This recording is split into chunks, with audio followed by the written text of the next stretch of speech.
In the Book of Deuteronomy, chapter 12, verses 1 through 7, God commands the Israelites to destroy all the places where the nations they are dispossessing worship their gods. They are to break down their altars, smash their sacred stones, and burn their Asherah poles. God instructs them to seek the place He will choose as a dwelling for His name, and to bring their offerings there.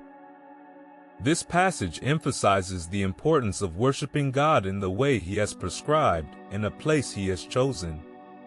It teaches us the significance of dedicating a sacred space for worship, free from distractions and false idols. In verses 8 through 14, God warns the Israelites not to do as they see fit, but to follow His commands and seek the place He will choose for worship. This section highlights the importance of obedience and unity in worship. It reminds us that worship is not about personal preference but about aligning our hearts with God's will. In our modern lives, this means prioritizing God's guidance over our own desires and coming together as a community to worship in unity.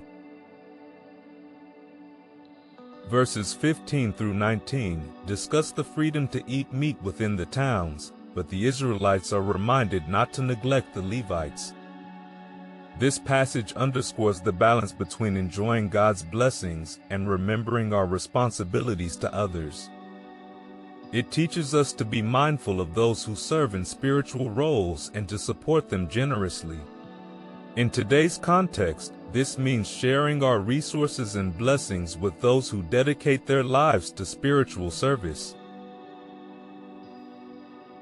In verses 20 through 28, God permits the Israelites to eat meat wherever they live, but they must not consume the blood, as it is the life.